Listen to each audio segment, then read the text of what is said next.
Oke, baik. Assalamualaikum warahmatullahi wabarakatuh. Jadi pada kesempatan ini saya akan membahas bagaimana sih cara impor soal uji kom yang sebelumnya sudah di-share ya. Jadi sebelum kita impor, kita menyiapkan dulu data-data Excel-nya. Nanti sih untuk data-data Excel-nya sudah kita siapkan ya, jadi tinggal diimpor saja. Nah, di sini ada COA komplit, saldo awal utang, saldo awal persediaan, saldo awal piutang. Jadi untuk cara impornya itu kami apa pandu ada dua cara sebetulnya.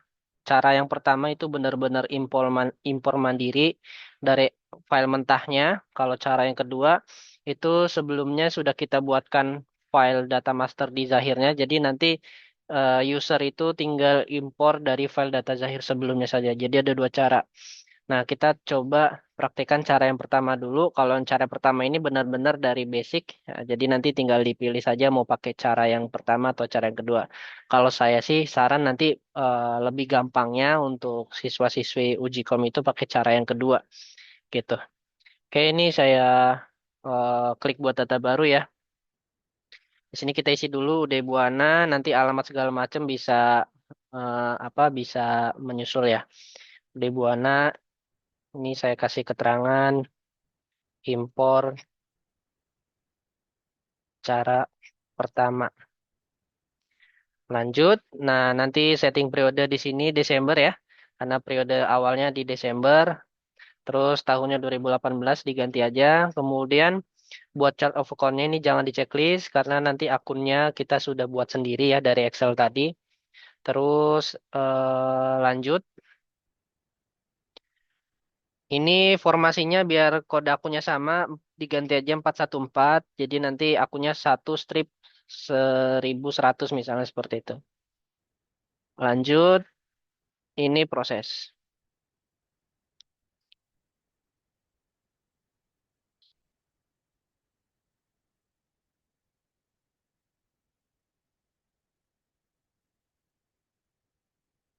Ya untuk mata uang nih nggak usah diotak-atik, lanjut aja, lanjut, lanjut, selesai.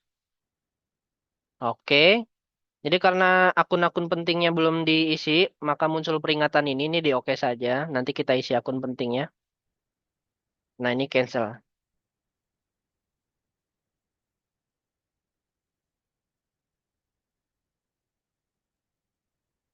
Oke, untuk cara yang pertama ini kita impor file CO komplitnya dulu di file, impor, lalu impor data dari file lainnya. Ini cara yang pertama. Nanti cara yang kedua itu impor dari data Zahir versi 6. Jadi kita siapkan ada dua versi cara ya untuk impornya. Kita pakai cara yang pertama dulu, file dari lainnya. Kita pilih Excel-nya atau CSV-nya. Kita pilih daftar akun dulu.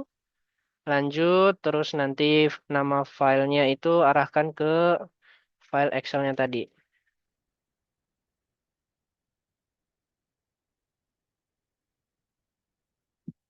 Oke, lanjut, proses.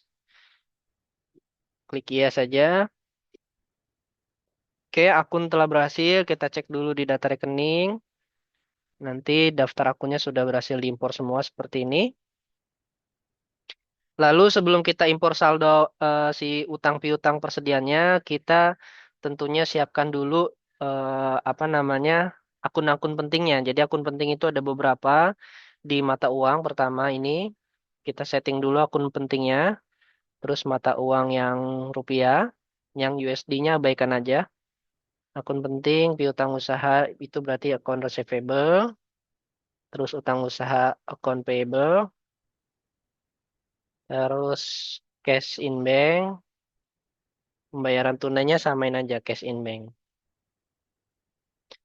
Nah ini seperti ini aja uang muka nggak usah kita rekam. Terus akun penting yang kedua itu ada di bagian setting akun penting. Setting akun penting ini ada beberapa ya. Dan juga di daftar CO-nya sudah saya tambahkan untuk melengkapi akun penting ini. Jadi semuanya sudah ada tinggal dipilih aja. Misalnya di sini ongkos kirim pembelian berarti prepaid ya. Ongkos kirim penjualan. Recollected, lanjut, potongan pembelian, purchase diskon, potongan penjualan, sales diskon,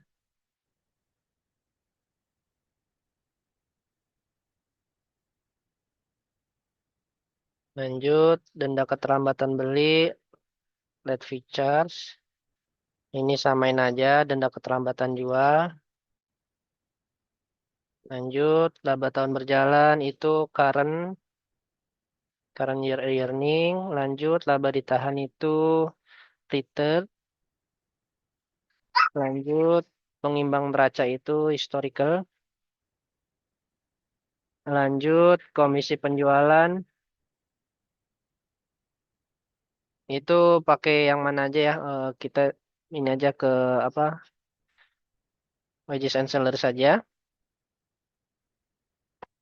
Komisi penjualan juga sama. Udah selesai. Jadi itu akun penting yang kedua. Lalu akun penting berikutnya itu ada di barang. Jadi sebelum kita impor data-data barangnya atau saldonya, kita juga harus siapkan dulu nih kelompoknya. Kelompoknya itu kita di sini sesuaikan dengan yang ada di data Excel-nya. Di data Excel-nya kita lihat dulu saldo persediaan.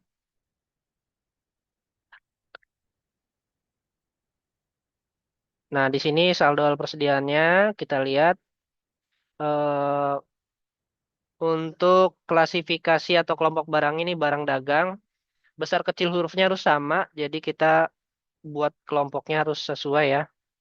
Nah, ini kan ada produk satu, diedit aja.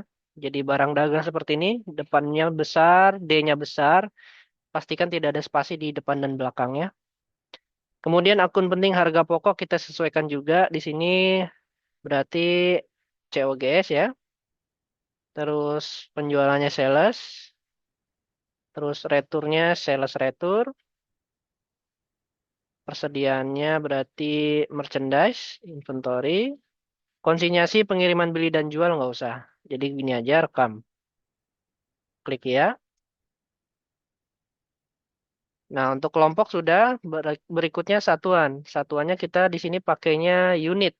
Nah, di Zahir itu belum ada unit.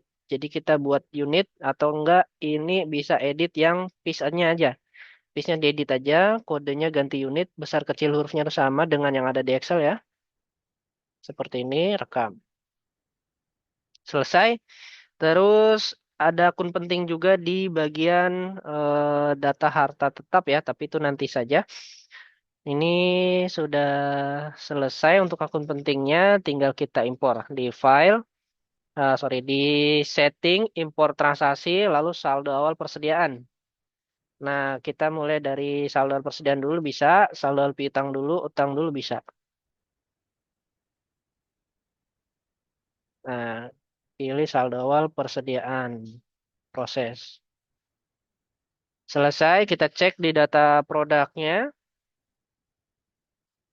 Ini kalau ada minta hitung ulang, kita start hitung ulang, lalu klik OK, lalu kita cek di data produk. Nah, ini sudah masuk ya, stok barangnya dan harga pokoknya. Lalu setting lagi, plugin lagi, import transaksi, saldo awal piutang. Lalu di sini kita pilih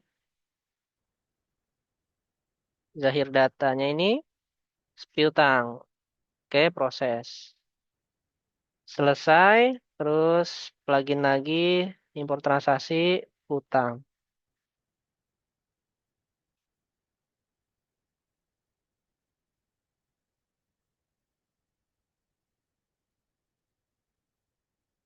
Nah, oke. Nah, untuk saldo awal utang piutang jangan sampai terbalik ya. Takutnya kita pilih saldo utang tapi pilih Excelnya itu yang piutang. Itu jangan sampai terbalik.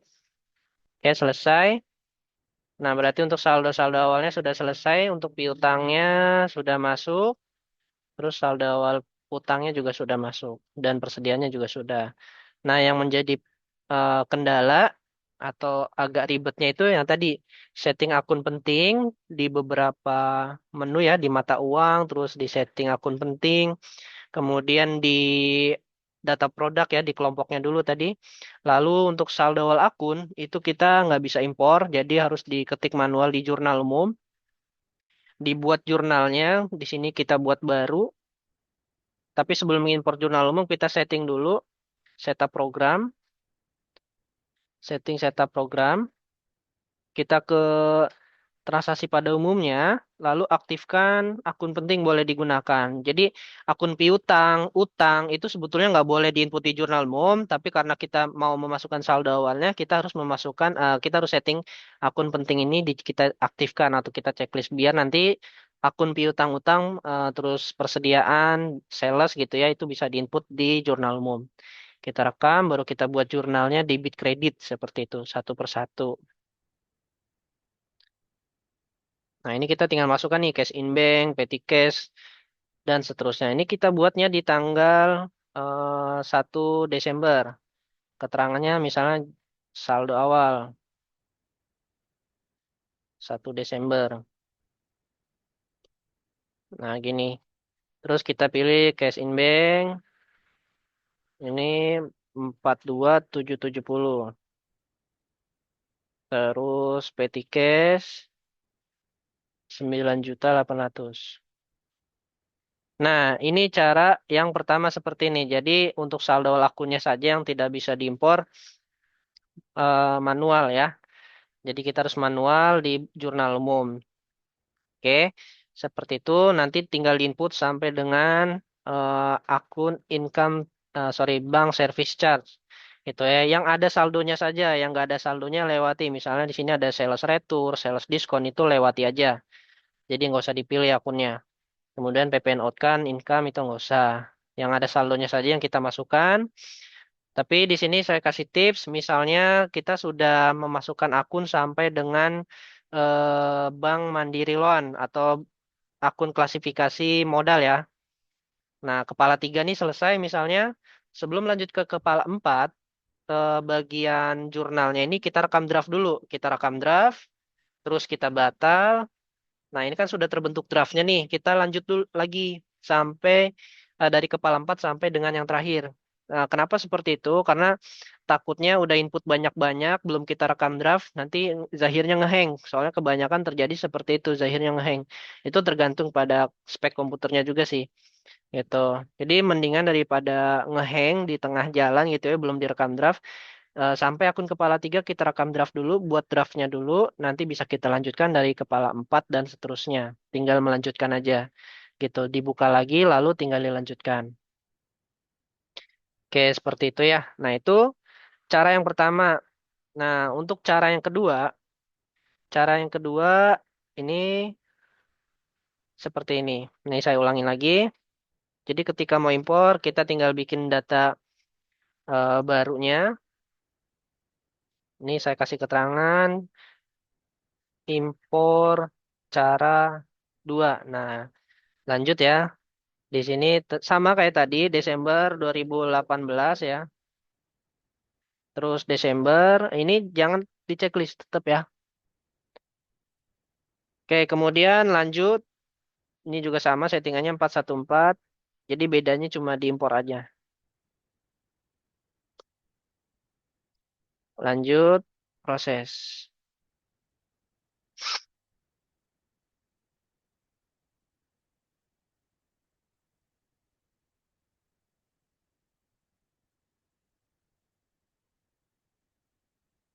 Sama ini dilanjut-lanjut aja selesai. Dan sama kalau kita mau impor itu pasti mata uangnya atau akun-akunnya itu masih kosong. Jadi dia pasti muncul notif seperti ini. Klik OK saja. Lalu kita di cancel. Nah, kalau cara yang kedua, kita itu sudah menyiapkan data master Zahirnya. Jadi untuk cara impornya kita klik file, impor data. Nah, kita pilih impor data versi 6. Data dari Zahir versi 6. Nah, klik ya. Nah, baru nanti di sini kita lokasinya kita arahkan ke data si Zahir yang mau kita impor.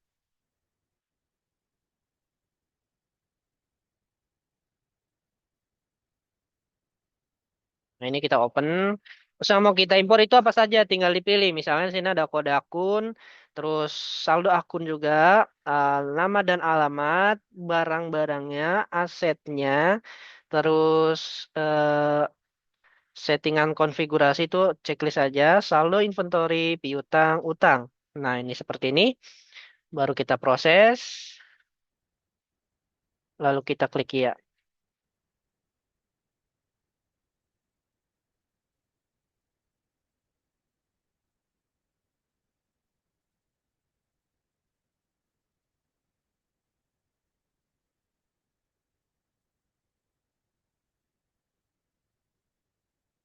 Oke, sudah selesai semua impornya.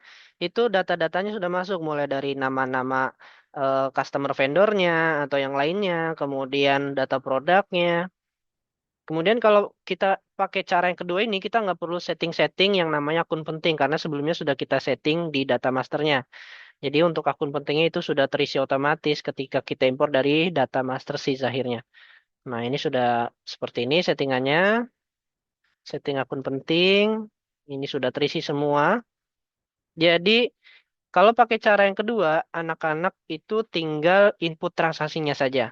Saldo akun, di sini sudah ada. Terus saldo awal persediaan, utang, di sini sudah ada semua. Jadi teman-teman tinggal cek aja di laporan neraca standar, udah sama belum saldo awalnya. Nah, cuma kalau pakai cara yang kedua ini, tidak ada histori transaksi kepala 4 sampai dengan 9 karena kepala 4 dan 9 sudah dimasukkan atau sudah dijadikan menjadi current year earning atau laba tahun berjalan gitu. Nah, itu sih itu saja bedanya tapi tetap nanti hasil akhirnya akan menunjukkan nilai yang sama gitu. Walaupun kita pakai cara yang pertama atau cara yang kedua itu hasilnya akhirnya tetap sama. Seperti itu. Silakan dicoba saja.